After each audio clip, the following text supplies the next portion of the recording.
দেখতে পাচ্ছেন এটি হচ্ছে দিকপাইতের কফি শপ। এই জায়গায় মূলত যে কটা জুম ঘর ছিল প্রত্যেকটা জুম ঘরই বন্ধ। দেখেন এখানে যাওয়ার মতো কোনো পরিবেশ নাই। এখানে দরজাতে গাছ লাগানো। এই পাশে আসলে পরে দেখতে পারবেন এই পাশে সুন্দর একটি দোলনা সিস্টেম রুম ঘর রয়েছে, যেটা আপনার এই টেবিল সহ এখানে আসে 4 জন।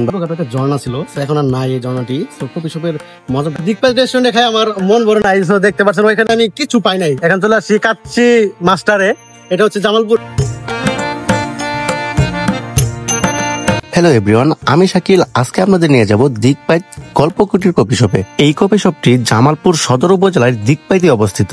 এই কফি শপে আসতে হলে আপনাকে প্রথমে আসতে হবে দিকপাইত। সেখান থেকে 300 গজ উত্তরে দেখতে পারবেন দুবাই হসপিটাল। দুবাই হসপিটালের 3য় তলায় পাবেন সেই কফি শপ। এটা হচ্ছে গল্পকুটির কফি শপ। আপনারা জানেন গল্পকুটির কফি শপ দিকপাইতে অবস্থিত। তো দেখতে পাচ্ছেন এই অবস্থা।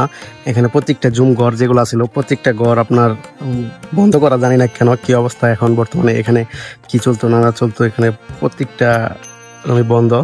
এই রুমগুলা বন্ধ হওয়ার কারণ আমি অনেক চেষ্টা করেও জানতে পারিনি। আমার যতটুকু পরিমাণ ধারণা রয়েছে, যেহেতু গ্রাম অঞ্চলে এরকম কফি শপে বা রেস্টুরেন্টে বা এরকম প্রাইভেট রুমে আপনার অসামাজিক ঘটনা ঘটে। এই জায়গায় হয়তো কোনো একটা অসামাজিক কার্যকলাপ ধরা পড়েছিল, তার জন্যই হয়তো গল্পকুটির কফি শপের এই জুমঘরগুলো বন্ধ রয়েছে।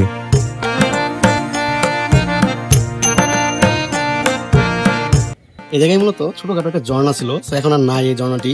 কফি শপের মজাটা নাই। আর ওই সামনে দেখতে পাচ্ছেন একটি মিরর দেখা যাচ্ছে, ওইখানে ওয়াশরুম। আর এটা পুরোটা একটা কফি শপ। মোটামুটি সিস্টেম ভালোই আছে। দুবাই হসপিটালের উপরে এটা।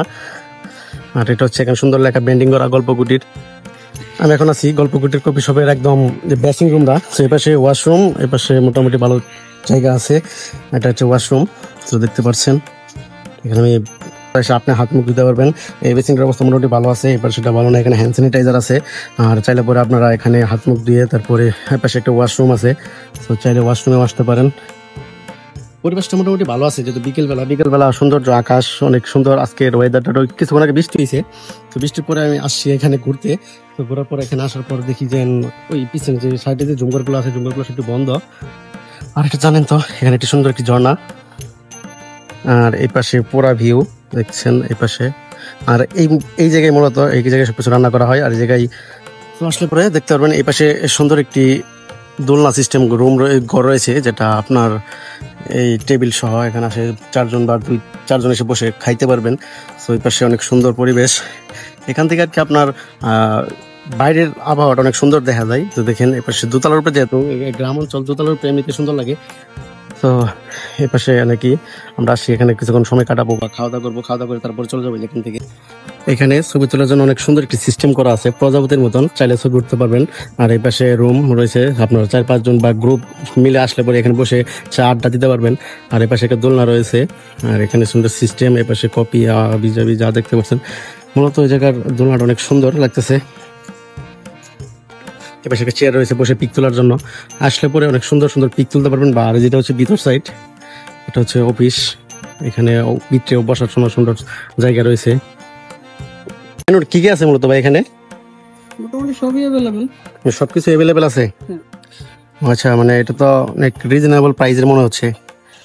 খাবার টেস্টও মোটামুটি ভালো আছে ইনশাআল্লাহ। আপনি হচ্ছে যদি খাবারটা খান সেক্ষেত্রে আপনি বলতে পারবেন যে খাবার কেমন। আসলাম, দেখি এখন 5-10 মিনিট সময় কাটাই, তারপরে দেখি কি অবস্থা। আচ্ছা, কফি হবে না আপনার? ঠান্ডা কুল কফি? কুল কফি হবে, হট কফি হবে না? কারেন্ট নাই। আচ্ছা, বার্গার তো আছে? বার্গার আছে। এখানে আসলে পরে আপনারা বিকেলবেলা অনেক সুন্দর একটা সময় কাটাতে পারবেন, যেহেতু এই মেনুতে যা দেখতে পাচ্ছেন, এই দেখেন এটা হচ্ছে মেনু। এই মেনুতে যা দেখতে পাচ্ছেন মোটামুটি সবকিছুই আছে, বাট কিছু আংশিকভাবে না থাকতে পারে, কারণ এখন কারেন্ট নাই। কারেন্ট না থাকার কারণে উনি মূলত আমাদের হট কপিটা দিতে পারবে না। সো এরকম কিছু আপনাদের কনসিডার করতে হইব যদি আসেন এই জায়গায় আর কি। এতক্ষণ যেই ওয়েটারের কথা শুনলেন সে কথাগুলো বিন্দু পরিমাণও সত্য নয়। ওই মেনুতে থাকা তার বিন্দু পরিমাণও এই জায়গায় কিছু নেই, শুধু আছে হাতে গোনা কয়েকটি খাবার।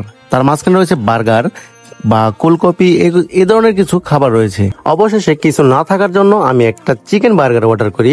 তো তার গুণগত মান দেখেন আপনারা। মাঝখানে কি দিয়েছে, মাঝখানে একটি চিকেন চাপড়ি আর 2টা শসা ছাড়া আর কিছু নেই।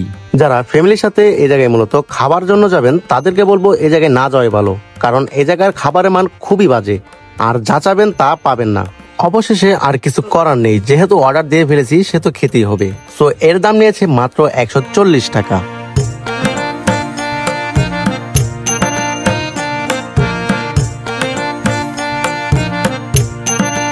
রাত্রের পরিবেশ দেখতে পাচ্ছেন, এই পাশে অনেক সুন্দর, বাথরুমে লাল টকটক আগুন জ্বলছে, কি হচ্ছে কেটা জানে। রাত্রেবেলা অনেক লোকজন আসে সেই জায়গায়, মূলত সবাই সময় এক্সপ্লেন করার জন্য।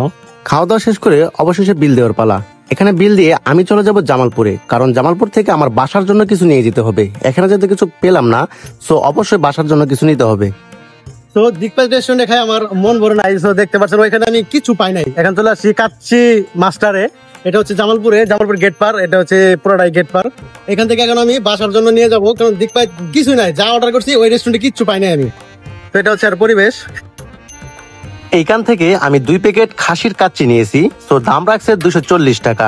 বাসায় আসার পর খুলে দেখি যে গুণগত মান অনেক ভালো, বা রাইস অনেক বেশি দিয়েছে। ক্যামেরা অন করার জন্য বেশি দিয়েছে নাকি তা অবশ্যই জানি না, কিন্তু রাইস অনেক বেশি দিয়েছে। চাইলে পরে আপনার এইখান থেকে কাচ্চি বিরিয়ানি খাইতে পারে, বাসার জন্য নিয়ে যেতে পারেন। আর ওনার ব্যবহারটা অনেক সুন্দর আর সবসময় হাসি মুখে থাকে। তো নিয়ে যাচ্ছি, আপনার দিকপেট দিয়ে খাওয়া পছন্দ নয়, এর জন্য এখান থেকে নিয়ে নিলাম। এটা হচ্ছে জামালপুর গেট পার, এখান থেকে নিয়ে এখন বাসায় গিয়ে খাবো। কারণ দিকপাত রেস্টুরেন্টে যে অবস্থা, এই অবস্থা দেখলে পরে মনে হয় পুরাই মানে ফাউল একটা অবস্থা, ওই জায়গায় কিচ্ছু পাওয়া যায় না। তো আজকের ভিডিওটি এই পর্যন্ত ছিল। যদি ভিডিওটি ভালো লাগে অবশ্যই লাইক, শেয়ার, কমেন্ট এবং সাবস্ক্রাইব করবেন।